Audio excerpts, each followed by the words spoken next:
Bismillah, alhamdulillah, wassalatu wassalamu ala rasulillah. All right, we'll repeat this one. The Prophet ﷺ said, إِذَا طَبَخْتَ مَرَقَةً فَأَكْثِرْ مَاءَهَا وَتَعَاهَدْ جِيرَانَكَ. If you cook a stew, put some more water in it, keeping your neighbors in mind. Okay, this is a beautiful hadith. So the Prophet ﷺ saying, if you cook a stew, now what is a stew? Like a soup? You make soup, you make some kind of stew or something like that. Put some more water in it. All right, what does that mean? What is water? I mean, how much does water actually cost? Right, non-bottled water. It's not that expensive. It's very cheap. It's the cheapest thing, right? So you just add some extra water in there. It's almost no effort, almost no extra cost. Keeping your neighbors in mind, meaning now you have more soup. Now you have more stew. You have more whatever it is. Now your neighbors can actually benefit, so give your neighbors some food as well. A great gesture, right? What is taking care of your neighbors and fulfilling their rights, what does it do? Number one, why neighbors, right? Why does Islam put so much emphasis on they just live next to you, right? They move out, they move in, what's the big deal? The big deal is it begins to create a healthy society. You see how it works. Allah subhanahu wa ta'ala puts so much emphasis on family.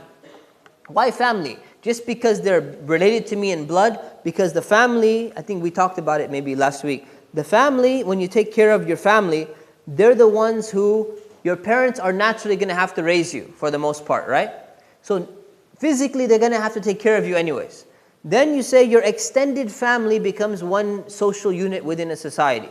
When you take care of them, you're saying that you're giving more emphasis to them in terms of the time you spend with them, the money you spend on them and everything, hoping that if every single family puts a little bit extra emphasis on their family members, now you have more stable groups and units within a social structure, within a society. So everyone is kind of getting taken care of. Because you cannot divide all of your efforts and all of your attention equally across the board. You say, it's just too much. I can't share soup with every single person in my entire community, in my entire city. I can't do that. So you put special emphasis on the people that are next to you, first your family, and then your neighbors. Why? Because if everyone does that and they put emphasis on the ones who live next to them, right? Then what's going to happen? If everyone does that, you're going to have a very healthy society. Everyone's doing that. Why to the people next to you? Because they're the closest to you. You're going to interact with them the most. You're going to see them on a regular basis when you're going outside your door. You're going to see them. Maybe you share like a yard with them or something like that. So this helps result in the interconnectedness of people who live close to one another. So first, the people who are close to you because of bloodline, and second, the people who are close to you because they live next to you. So you just add some more water, and this is not only about stew, by the way. Remember, we're not only focusing. Well, say, you know what? I don't cook soup in my house, so no neighbor's getting anything. You know, we only cook meat. You know, in our house, right? No, it means make more food, right? And give some to your neighbors. Give some to your family members. Give some to your friends maybe. But your neighbors have a priority. They have a priority that you need to take care of them. This is a very minor gesture. Now just to be very honest, how many of you in the last year, last 12 months, have shared some food with your neighbors? Raise your hand. Alhamdulillah. Now, inshallah, by next year, I hope every single person in this class is going to raise their hand and say, yes, we did. Yes, we did. We added when you add some water, what do you have to do? Oh, you add a little bit more spice in there or something. How much does it cost? It doesn't cost that much. You make a little bit more, make an extra tortilla or something, you wrap it up and you give it to the person who is next to you. Yeah, I was just giving people a benefit of the doubt. So, you're right. Next 30 days, inshallah, share something with your neighbors, okay? Inshallah. This should be in fact, we were thinking about ways to make like extra credit projects. So and I'm serious about this actually. So one of the projects that we can do, and this is the first thing, is that if someone can devise a program where we could get the Muslims educated about this one hadith and figure out a way that it will help facilitate to them what to do. So you make like a prompt, right? Some people never talk to their neighbors in their life, really. You make like a prompt. Here's a sample prompt of what you can actually say to your neighbors when you actually go and deliver the food. People are scared. I don't know what to say. Okay, here's a prompt. Here's the hadith. Here's how you do it. Here's going to be, write it down when it's done. We'll come and report. MashaAllah, I helped 13 people to go and share with their neighbors. So if you could create a project like that and follow through on that project, that's going to be extra credit. Inshallah, or devise certain projects. So we're going to have for every hadith, try to devise a certain project so you can start getting this applied in society. You know, how many of you are going to get like other parents to start teaching their children how to pray or something like that? That's obviously much more difficult than creating a project for like neighbors and taking care of neighbors. But this is extra credit project, inshallah. Okay, we might make it mandatory, but I think we'll start with extra credit for now. Yeah, we'll start with extra credit. Yes. But to be honest, I would rather see this as an individual project, right? Because it's not that difficult of a project, to be honest with you. It doesn't really take that much time. So if everyone could go, it's like the more people you get to first, you know, you're better off. So not a group project, because the problem that I have with group projects is that oftentimes it's like the husband-wife thing, right? We talked about responsibility. Some people, as a group of 4, one person is doing almost all the work, and the other 3 just kind of like encourage them. Yeah, you know, I'll get you the cup of coffee so you keep working or something like that. That's not right. It's not right. Okay, so this is pretty clear. Any questions on this hadith? Yeah, absolutely. You can apply it anywhere. It's just focus comes on neighbors, but same with your work, because you see them on a regular basis, right? So yeah, share food with them as well. They're like your if you work in a cubicle or something, your office neighbor is also your neighbor. You see them on a regular basis. Maybe you see them more than your neighbor at home. So they become your neighbor actually. So that will work, inshallah. Okay? All right, the next okay, we won't read this. عن عائشة رضي الله عنها قلت يا رسول الله إن لي جارين فإلى أيهما أهدي قال إلى أقربهما منك بابا. The Aisha min kibaba. Jazakumullah khair. Aisha radiallahu an, the wife of the Prophet sallallahu alaihi wasallam, she asked him a question. O Messenger of Allah, I have 2 neighbors. So now I have 2 neighbors. This is a smart question. I have 2 neighbors. Which one of them should I share with? And he responded to the one. It should be with the one whose door is closer to you. You should share with the one whose door is closer to you. So now what does that mean? That means she's asking a question, which one of them should I share with? I only have enough food. So if you can't share with both of your neighbors, because you only make a little bit amount of food, it's not enough or it's difficult for you or whatever, you can share with one of them. But which one gets priority? It's a good question. So which one gets priority if both are not possible? And he said, the one whose door is closer to you. Now why the one whose door is closer to you? Imagine you live in an apartment complex or something like that, right?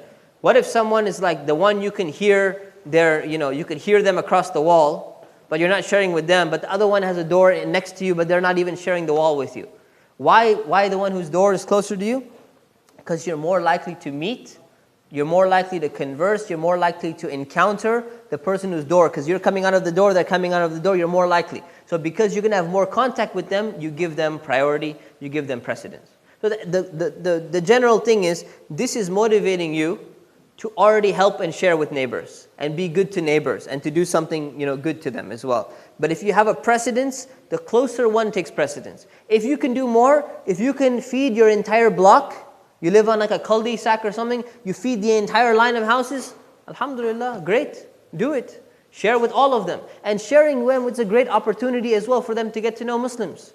Right? There are people who never met a Muslim in their life, and the statistics show what? Islamophobia, people who have a negative perception of Islam, almost the statistics on the amount of Americans who have a negative perception of Islam happen to be the exact same people who filled out the survey and said, I've never met a Muslim in my life.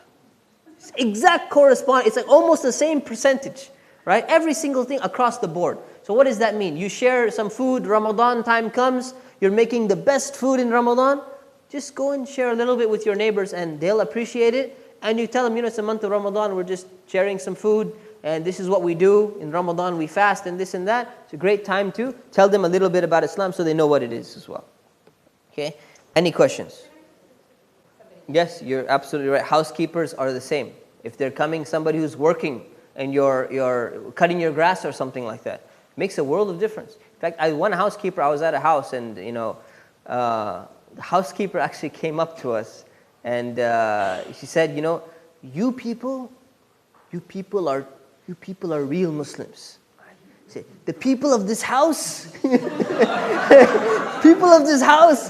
they are not Muslims. And she doesn't know anything about Islam. Say, they cannot be. You two, you're not the same. I'm like, whoa, man. And she was really mad because the way that she was getting treated really bad, So it does make a big, big difference in how you treat people. You're right. I'm glad you brought that up. All right. Any questions besides that? Okay, next hadith. The rights of neighbors. We'll repeat this. The Prophet ﷺ said, Ya nisa al-muslimat, لا تحقرن جارة لجارتها ولو فرس نشا. The Prophet said, Muslim women, O Muslim women, he's speaking to the women in particular, because that's what they're in the home making food or something like that. No one should look down on a gift from her neighbor, even if it's only a sheep's foot. Okay, now think about this. First of all, he's addressing women. So women generally at that time in particular, they were generally making food in the home. So they're the ones who are kind of responsible for, the ones who are preparing food and preparing the meals in the home. So he's addressing them in particular. Now this applies to anyone who's taking care, if the children are having to make food that day or whatever it is. So he says, do not look down on a gift from your neighbor. Don't look down on any gift that your neighbor gives you. Right? Meaning that don't judge the intention of the person, don't look at the value of things. Right? It's about, what's the term that we use? It's a phrase in English that we use. Don't look at the what? No. It's the thought that counts. Thank you. Okay? It's the thought that counts. That's what's important, right? The fact that the person decided to give you a gift, right? They took the time out to maybe wrap it up or whatever it is, and they gave you something, right? Don't look down upon that. Judge the people by their intention. Why? Because a lot of people, they judge others by the value of the gift all the time. When it comes to a wedding or something, they just gave me this. I know how much this costs in the store. It's only $25. I'm going to give them a gift like that's less or whatever next time. Same thing with your neighbor. Don't look and say, all they could have given me was some soup. I mean, come on, man. You could have done better than that. At least like some chicken or something like that. Don't do that. Judge their intention, especially when you know that they're not intending that. Right? Even if it's only a sheep's foot. Now, why is the Prophet ﷺ specifically mentioned a sheep's foot? That's the part that has like the least of any beneficial thing on it, like the least amount of meat. I don't even know what it is. Does a sheep's foot even have any meat on it? Does anyone eat sheep's foot before? No, you've eaten sheep's foot? Does it have meat on it? No, there's hardly any meat. There's like some cartilage or something? It's like gelatin, some cartilage, gelatin parts, and so you just kind of. It's like paya is from the foot as well. Okay, so it's like marrow, right? So you suck out the marrow, you eat some cartilage, you chew on it or something like that, bubble gum or whatever it is, primitive form of bubble gum or something like that. So even if you're not into that stuff, the sheep's foot was like the part where you get the least amount of benefit. It's not, you got like, the filet mignon, which is like really expensive part, and you got like the cheapest part of like the thing. Even if they're giving you that, why are you looking down on it? The fact that they took the time out to give you something. Right? Unless they're just like making fun of you or something like this. But that's generally not going to be the case. Assume the best about everyone. Say, they tried to share something small with me. Don't look down upon them. Even if it's something very, very small, they gave it to you. They gave you like some little quesadilla or something. Right? Very easy. You just put some cheese in and you throw it in the microwave or something like that. They give it to you, still say, Alhamdulillah, they thought of me. That's a very nice thing. So don't look down upon any type of gifts that you receive from your neighbor or from anybody. But particularly your neighbor as well. Okay? Any questions on this? What if you refuse? No, what if the neighbors bring something? And you're trying to give them sheep's foot or something? Yeah. Why would they refuse though? Like, I don't know. oh, okay. Yeah, I mean, khair. I mean, if they refuse and say, we don't eat sheep, or I made a vow that I'm not going to eat sheep for the next month or something. When you try to give it. Yeah, I mean, Yeah, no, keep trying, but try something different, right? If you keep giving them, say, no, thank you very much, we're okay. And then you give them the same thing, no, thank you very much. Maybe try something different, right? Maybe try something different. Right? Next hadith. We'll repeat this. The Prophet ﷺ said, "Man kana yu'minu billahi wal yawmil akhir, fala yu'zi jarah." Whoever believes in Allah in the last day should not harm his neighbor. Right? Very, very important. So whoever believes, so we've seen this many, many times, right? Meaning the true sign of a believer, if you want to be a true Muslim, you have to do this type of thing. Well, Yawm al-Akhir, we saw that as well, right? What was the explanation? Why Yawm al-Akhir? Why the last day? Raise your hand if you know the answer. Yeah. Accountability. So what about it? So you'll be accountable, right? So it's reminding you of the Day of Judgment, you'll be accountable for what you do, right? Exactly. So, do not harm your neighbor. Meaning, do not harm your neighbor with speech. Like, ew, gross, sheep's foot, that's disgusting. Something like that. Don't harm your neighbor. Don't curse them. Don't do anything. Or through any action. Don't throw garbage in front of their, house. Or don't steal their mail. If the UPS comes and leaves a box or something in front of, don't take their box or something like that. Don't do any of these type of things. You have a special responsibility towards your neighbor, so don't do anything which would harm them. Okay? Any questions? Okay, that's fine. It's not food, right? But if you want it, that's a gift for them, right? You give them a gift, that's fine. Give them fur, give them food, give them a chocolate, give them whatever they want. Give them a leather jacket or something that fits them. Great, no problem. No, you can explain to them that you don't drink wine, right? That's it.